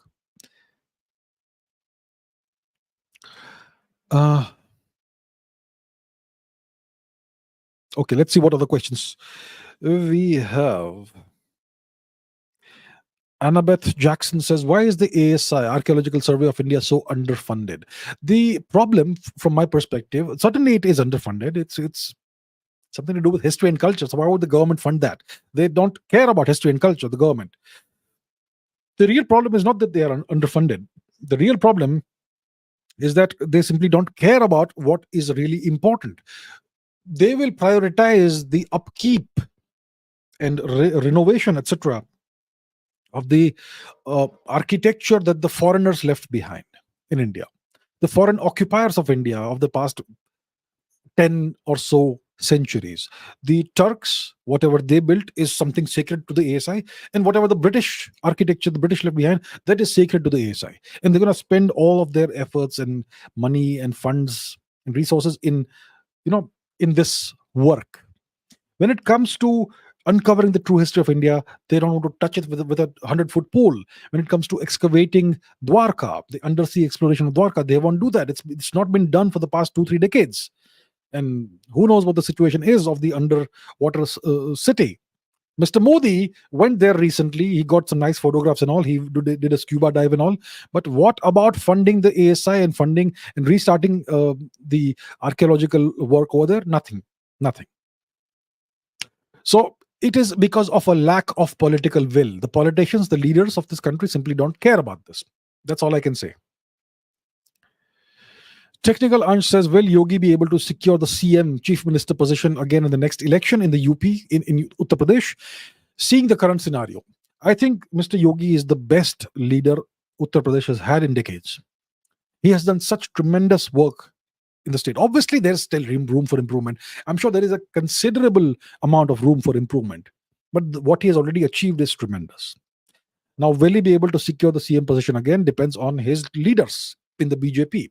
He is obviously, he's after all a member of the BJP. So the BJP High Command will decide that when the next elections come around, who's going to be the CM candidate. That's how it works in India. So it's going to be probably Mr. Modi, Mr. Shah, and whoever is the BJP president who will decide whether Mr. Yogi continues or not. Now, this current debacle that we witnessed yesterday, okay, that other parties got more seats than the BJP in Uttar Pradesh in the 2024 general election. It has nothing to do with Mr. Yogi. It is not a reflection on Mr. Yogi's governance. Delhi always votes for one political party in the local elections, and it always votes for the BJP in the central elections. The same voters vote diametrically differently, depending on whether it's a state election or a central election. So this was a central election. It was a general election. It has nothing to do with local politics. It has nothing to do with Mr. Yogi's governance. I think he is the best leader UP has had for a long time. But at the end of the day, the BJP High Command will decide if Mr. Yogi is given the chance to serve as CM again. I would actually like Mr. Yogi to be the next PM candidate in 29. But yeah, it all depends on them. Bai says, where are all the young, fresh faces in Indian politics? It seems that Indian youth diaspora is much more Indian than India's own youth. Can the education system be changed? You can't go do politics. You know, what is the hallmark of a truly great leader? Apart from look, what is the non-negotiable thing, quality that a leader must have? The most important quality a leader must have is that a leader must win. Success is non-negotiable. If you don't succeed, you are not worthy of being a leader. So success is number one. But another very important hallmark of a great leader is that he or she nurtures and creates a bunch of other junior leaders who can one day take over from him or her. Okay? So a great leader creates more great leaders who can then take over, who can be the next generation of leadership. So is that happening right now? Yeah, we have one potential great leader in India who is Mr. Yogi. There is another potential leader that people speak about, Mr. Annamalai, but he needs to first prove himself as the CM of a state, which is very far from happening right now, but it's not his fault. And who are the other young leaders that we can think of? I'm sure there are a few. We don't want another 70-year-old guy. No offense to Mr. Modi. He should have been the PM candidate in 2009, actually, but he wasn't allowed to. So, yeah, he's done what he can. And he served the nation greatly, of course. But it's time to look at the next step. So the problem is most of the Indian political parties are dynastic parties. So they will marginalize anybody who has actual leadership potential in favor of the family that owns the party, essentially, right? So many of these political parties are dynastic parties. The BJP isn't, which is good. So one would expect that the BJP would throw up lots of young, fresh faces in politics. We see a few, but one would hope to see more, right? So clearly there's something that needs to be improved. I agree with you. Can the education system be changed? You need strong leadership for that to happen. And there was very strong leadership the past 10 years. First, you had what? Both times Mr. Modi had a complete majority for the BJP, but he didn't do it. He did not do it. So if he could not do it when he had absolute majority, Who's going to do it now? We have this ghastly RTE Act, Right to Education Act, that actually it has all these horrible um, clauses and all that. So that could have been amended. They didn't do it. So there was simply no will to do what to address cultural and civilizational issues through education. Nothing. So yeah, there we are. Main or Mane, I don't know, what, says, do you think there was a foreign influence in the Indian election? Of course there was. Of course there was foreign interference, influence in the Indian elections. First of all these Western media outlets like the BBC, the Guardian, the New York Post, the New York Times, whatever, Washington Post, Washington Times, all of these, they threw out a constant barrage of criticism against India, that India's democracy is under threat, India is becoming more authoritarian. And those English-speaking Indians who read all this will get influenced by that. There was that, right? Then there is the situation in a place like Manipur, for example, which makes the current government look very weak, right? This huge influx of foreign nationals into Manipur, who are and who automatically get SC or ST status the moment they set down roots. Hundreds of thousands have poured into Manipur over the past I don't know, few decades.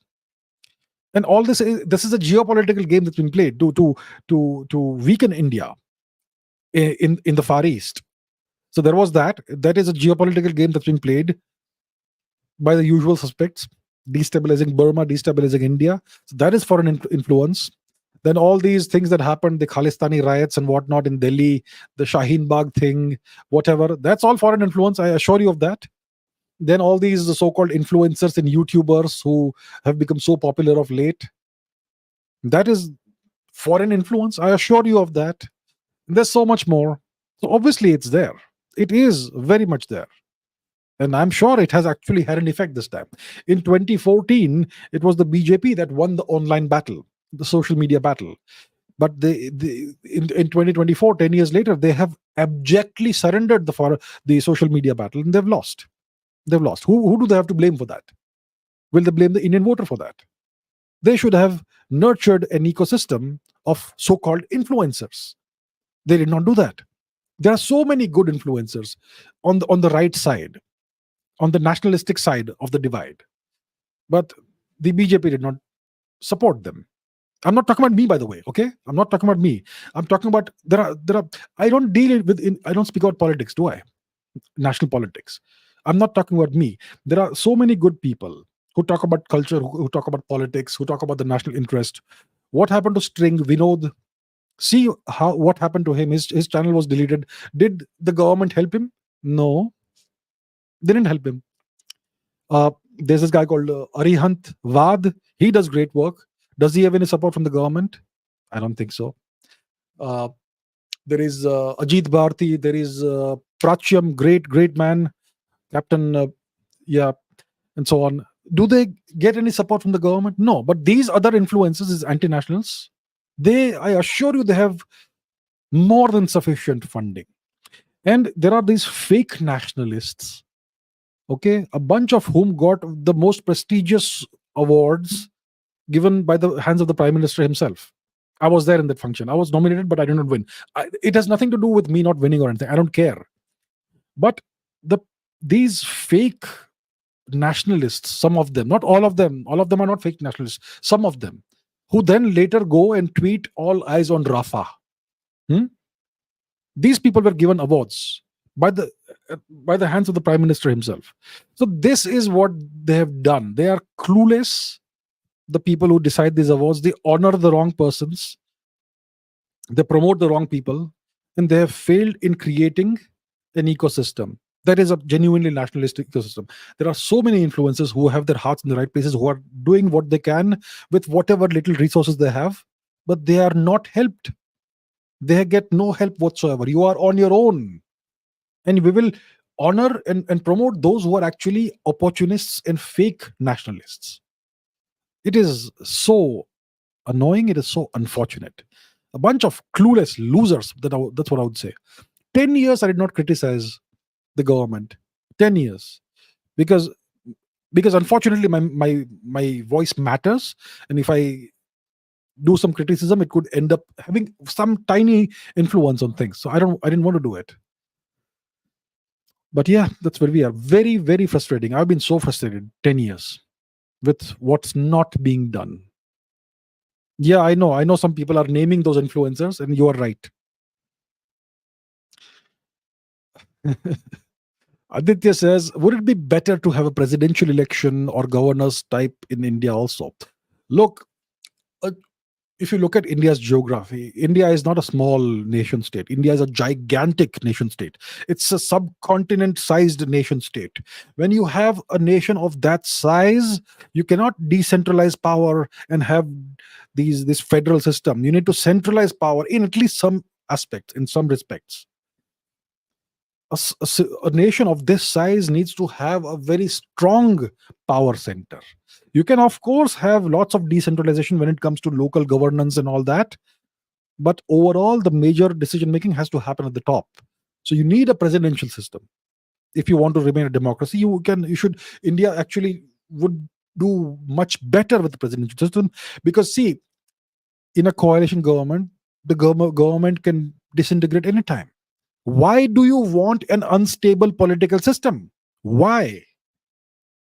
Elect, and why can't people elect their prime minister directly? Why is it always indirect? You can only vote for the local MP, and then all these MPs will get together and decide who's going to be the prime minister. Why can't the Indian voter have the right to choose his or her prime ministerial candidate who they want to vote for? Why such a ridiculous system has been shoved down India's throats, the throats of the Indian people? So I would say that we should have a presidential system, because that will give you 5 years or 4 years, whatever the term is, of stability. Just one person ruling, and he or she can decide their cabinet, and nobody can bring that down. And there can be, so that will be a genuine separation of powers. You need separation between the executive branch, the legislative branch, and the judiciary.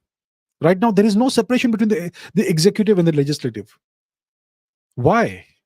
So yes, a presidential system would be much better, but we don't have it. We have all the wrong things in this country, all the wrong things.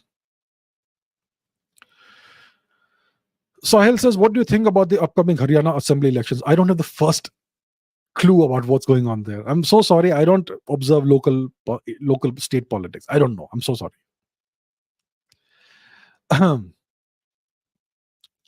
Sushant says, now India is becoming a major weapons exporter, and Armenia's involvement in the Nagorno-Karabakh conflict, India's weapons are going to be used on a big scale. Do you see India as a major power player in this market? That's one thing Mr. Modi has done very well.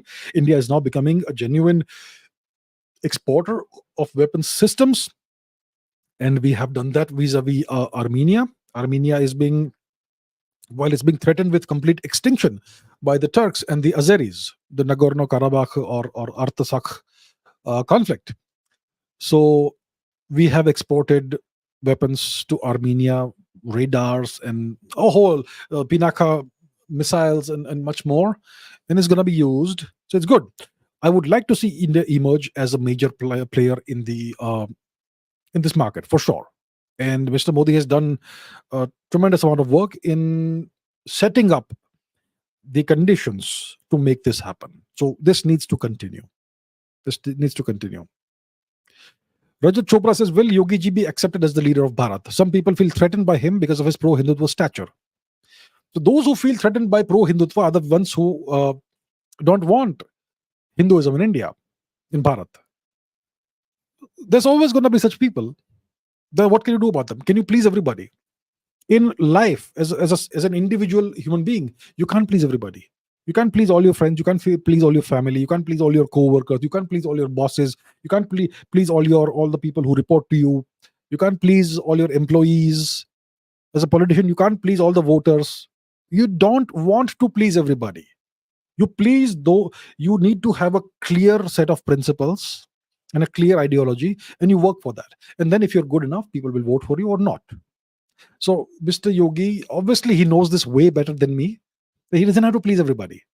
And whether he is accepted by the people as the leader of Bharat depends on the people of Bharat. And it depends on the gods. So that's what I would say. Those who feel threatened by him, Well, maybe they should. He doesn't. He has not done anything against anybody who was innocent, right? He's brought down home bulldozers, all those bulldozer action against criminals. So if you're a criminal and you feel threatened by him, then don't be a criminal. It has nothing to do with Hindutva. Nothing at all from my perspective, the way I see it. Oh, okay. One second. All right. This is by interesting username. Is the India story and the Sanatan Dharma's renaissance over? And is reclaiming our territories illegally occupied by Pakistan and China still on the cards? Okay. India's story is not over. It has taken a temporary setback. Okay. And don't blame the Indian voter for that. The Indian voter is the Indian voter. So Sanatan Dharma's renaissance is not over. I think it will still go on. It will take time. All good things take time. The India story is not over. Sanatan Dharma's renaissance is not over. I hope Mr. Modi uses these 5 years very well to as a transition period to the next set of leaders, or the next leader, hopefully, is reclaiming our territories illegally occupied by Pakistan and Kashmir and China still on the cards. So I've been saying this for a long time. Don't worry about Pakistan occupied Kashmir and so on. We just have to keep growing the economy, and eventually we'll become so big and so powerful that this will happen on its own. Pakistan is a temporary artificial nation. It will disintegrate on its own, which is why we need a strong India. And we had the chance of a strong Modi 3.0, but it didn't happen. Anyway, we are a 10,000 year civilization. Will be around at least 10,000 years. This is just a small part of our history, a small chapter in our history. So we don't want to go to war with anybody right now. Next 20 years, just focus on growing the economy and reforming the nation. I think that's what needs to happen. Eventually, everything will come back to us. So POK will eventually be reintegrated with India. Pakistan eventually will disintegrate because of the sins of their own armed forces who are ruling the country like a bunch of tyrants. And when it comes to China, it may take longer, but that will also happen because China historically doesn't have any presence in this region, and China's growth story is also it's on the decline now. So yeah, I despite what's happened yesterday, I would urge everybody, despite the frustrations, despite whatever, to remain optimistic and work hard. Work hard at an individual level. It will all go fine. Okay. What else? Geopolitical Dubey says there's news that France increased the cost of the Rafale plane. Is that so? Okay, I've not seen that. They can do it if they sense that the other party is interested. If there is a demand for it, you can certainly increase prices. It's all about supply and demand, basic economics.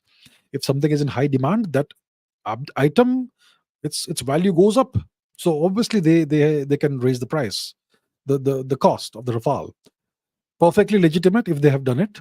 It's up to us to respond. Are we desperate? Do we need that? I think we should have a whole bunch more Rafales, whatever it costs. Obviously, we should negotiate. Just don't give in to all the demands. You can give them some incentives that we'll buy 2,000 Rafales. You set up the whole factory in India and transfer all the technology. I'm just saying we don't want 2,000 of them. Maybe 100 or whatever India wants to buy. Yeah. So if that is the case, if they have increased the cost, it's a legitimate tactic. Okay.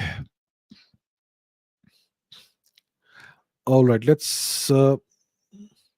Dheeraj says, will the BJP become less bold in the pursuit of its internal and foreign policy agendas? These include implementation of CAA, NRC, UCC, and its bolder foreign policy strategies. I don't see too much of an impact on the foreign policy strategies, on India's foreign policy. I don't see too much of an impact of the coalition government on the economic policies. Also, when it comes to internal matters like CAA, NRC, UCC, I think it may not happen. I may be wrong. If I'm wrong, if I'm proven to be wrong, it's great. I'll be happy. But I think the likelihood has decreased now. The probability of CAA, NRC, etc. happening may be lower. I hope I'm wrong. I hope it still happens. But it could certainly take an impact.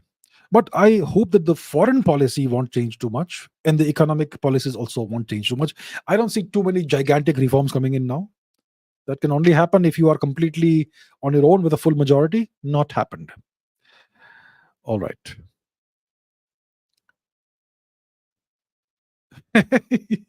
Sahil says, why don't you color your hair? How boring is it to have to color your hair every 2 weeks? Because the hair grows and then you have to do it again and again. How do I care? It is what it is. I don't need to do that. I've never, people sometimes ask me, I don't care. I'm just fine the way it is. I'm a lazy guy. I'm a lazy guy. I'm bored to even shave every day, you know. Okay.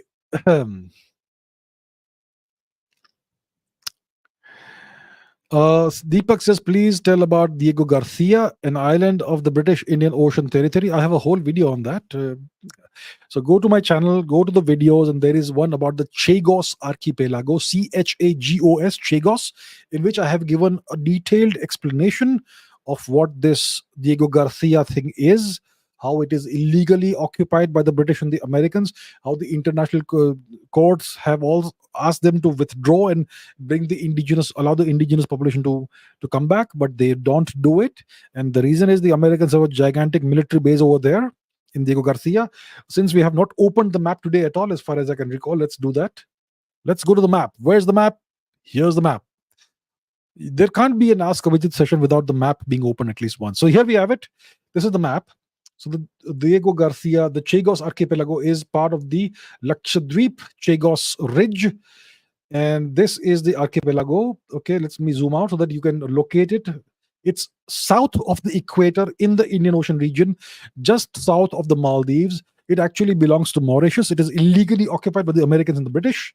Technically British territory, but actually American territory. And if you go zoom in, then you will see that the Americans have a massive military presence here. Okay, so you have this here, a big air base, Diego Garcia, NSF, and port also.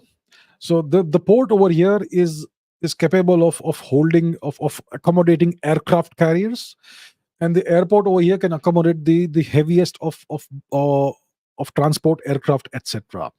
This is a very important US strategic base in the region, and they acquired this base in, I think, 1973 or something, after their debacle in 1971 when they were unable to prevent India from liberating Bangladesh.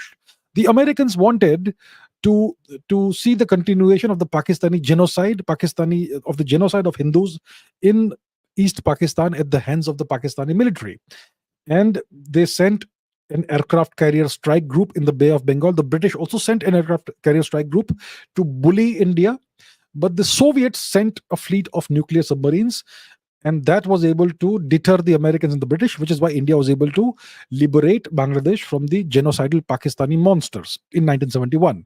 So the Americans realized that they need a place from which they can project power in this region, which is why they acquired Diego Garcia in 1973. And the locals, the natives, were ejected from here by force by the British, and they still remain in exile. That is, in short, the story of Chagos and the British Indian Ocean Territory and Diego Garcia. And if you want to know it in greater detail, check out my video on the topic. You can see it in my list of videos. It came out, a couple of months ago or so, this year itself. Okay. Giuseppe Di Fraia says, ancient India had great history and culture. Like women wrote many of the hymns of the Rig Veda, great drainage systems, great cuisine, and women were worshipped, exalted in India. Yes, absolutely true. It is true. I thought there was a question, but it's a statement. I agree.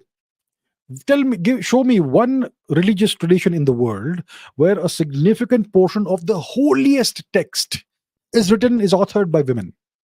I'll wait. I think I'll have to wait forever. Does Christianity have that? No, no, no, no, no. Does any of the other wonderful Abrahamic religions have that? No, no, no, no, no. It's only Hinduism that has that. Okay? So that is true. And obviously all the other things that you are mentioning. You are right, sir. All right. Okay. Okay, Adit Aditya Bhattacharjee says the IAF, Indian Air Force, is way beyond the People's Liberation Army Air Force, the Chinese Air Force, with its deployment of J-20 fighters in Tibet, Chinese occupied Tibet. India IAF is struggling to get even 4.5 generation fighters, which is the Rafale and whatever else. What will happen in an emergency situation in the upcoming years? Okay, let's say the Chinese decide to go to war with India. Go to the map once again.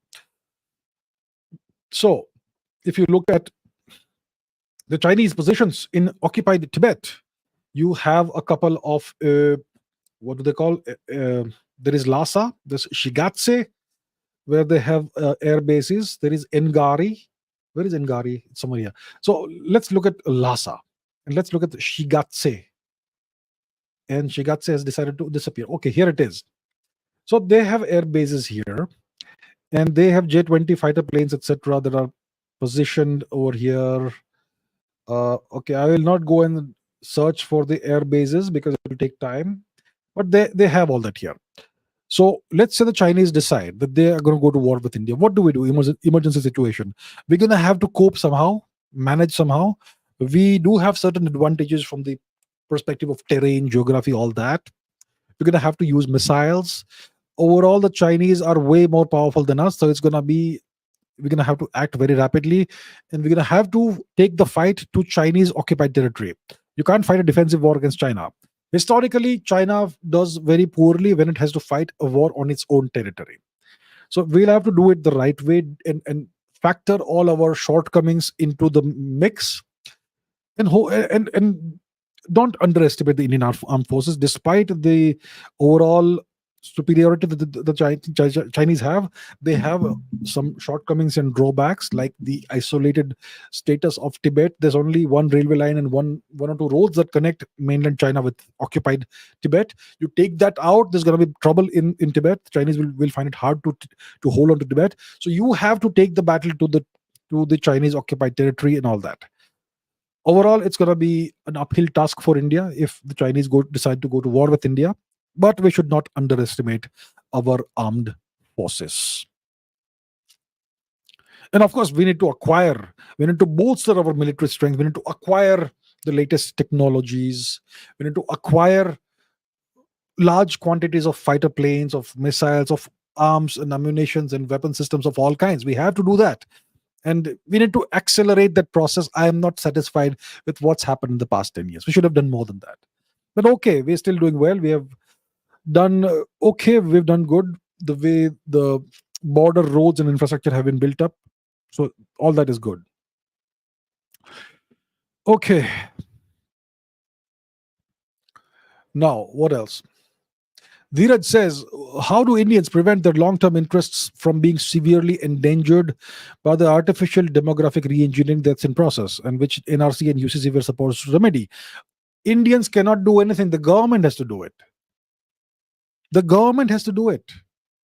The government has done nothing. Bangladeshis are still pouring into India. 10 years ago, they were saying there were 50 million Bangladeshis in India.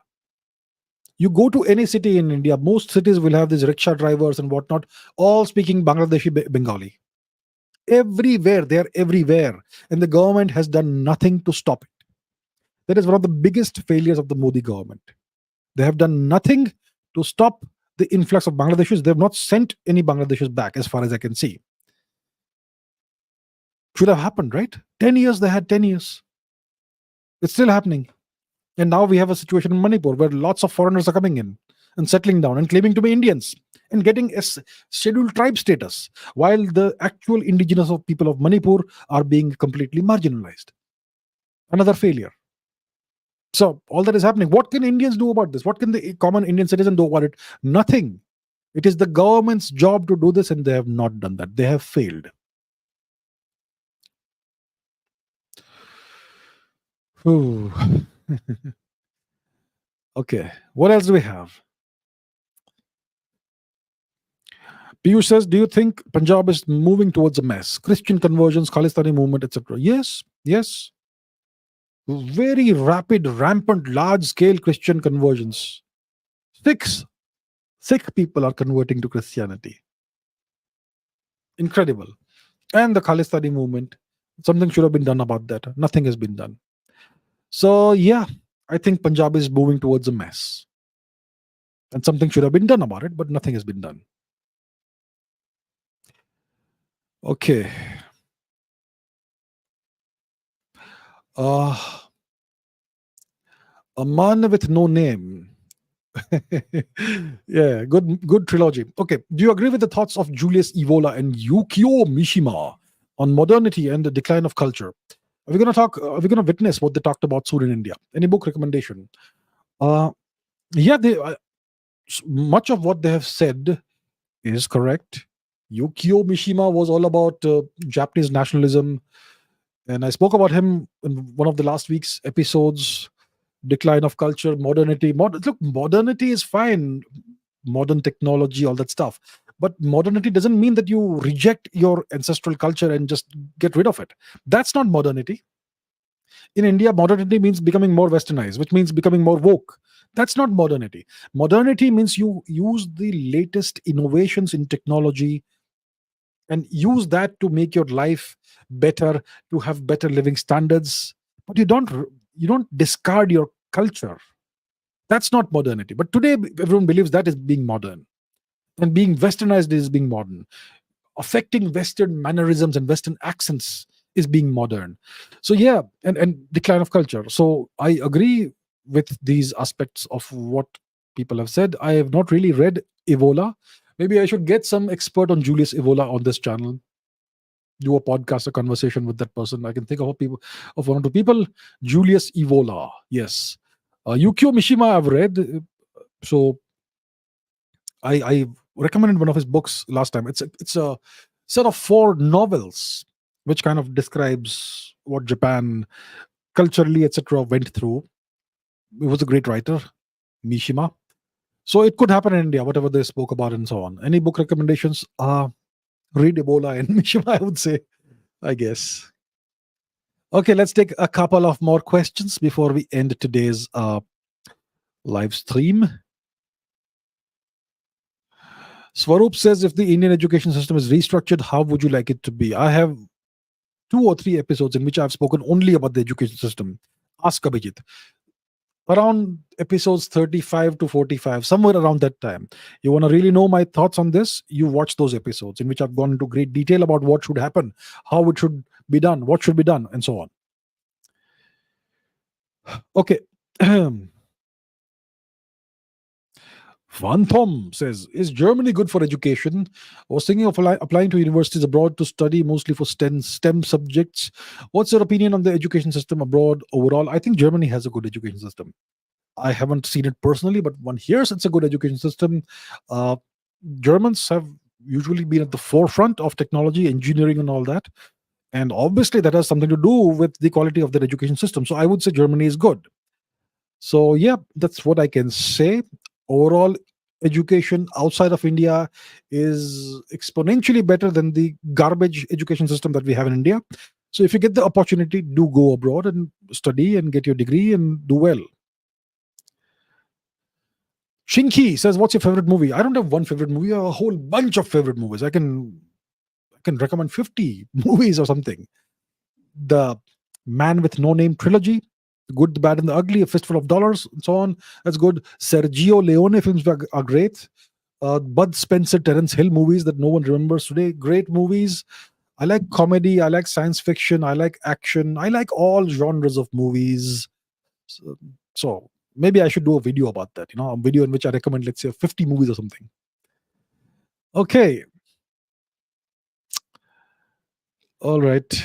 Let's. Bhai says, your opinion on the people of Kalinga. Both Lok Sabha and Vidhan Sabha, BJP won. Vidhan Sabha was unexpected. Good. Look, whether they voted for the BJP or not, that's not how I determine, how I shape my view about the people of a state. Kalinga has a tremendous history, glorious history. They were at the forefront of taking India's culture and civilization all across Eastern Asia for the past 3,000 years. Kalinga is a great place, great history, rich culture, immense contributions to Indian civilization. So I think the people of Kalinga are a great people. And it's sad to see the condition of the state of Odisha, Kalinga, Utkal, etc. today. Should have The people should have got a better deal. So yeah, they have voted for the BJP. Good. I hope the BJP does something good for the state and the people. All right, all right, all right, all right. Fortified with a G spirit says, what's the idea of studying? How's the idea of studying medicine in Italy? I don't know much about the education system in Italy. Uh, so I don't know. I don't know. I'm not in this world right now of looking at which country has what kind of education system for what subject. I don't really know. I am sure it will be better than what you get in India. That's what I can assume. But I personally don't know about medicine and studying medicine in Italy. So I can't answer really. Geopolitical Dubey says, do you see the possibility of Donald Trump coming back to power? Do you think the deep state will allow that? I don't think the deep state will allow that. I was of the opinion that Donald Trump was very lucky during his first term that he did not get 1963, if you know what I mean. I don't think they will allow him to come back to power. We can already see the way he's being treated. You know, he's being uh, they are going after him through every means possible. He was recently indicted for something or the other, some crime. He may even have to go to jail for that. A rigged jury found him guilty, allegedly rigged jury. So there is political persecution in the US, like you will not see in other countries. So I don't think they will allow him to come back to power. Okay, let us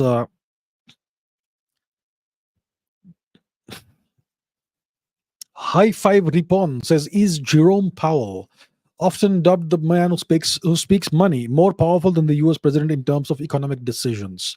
His speeches often cause significant market volatility. Look, I cannot speculate. It's possible. I know for a fact that the US president is not the most powerful entity in the country.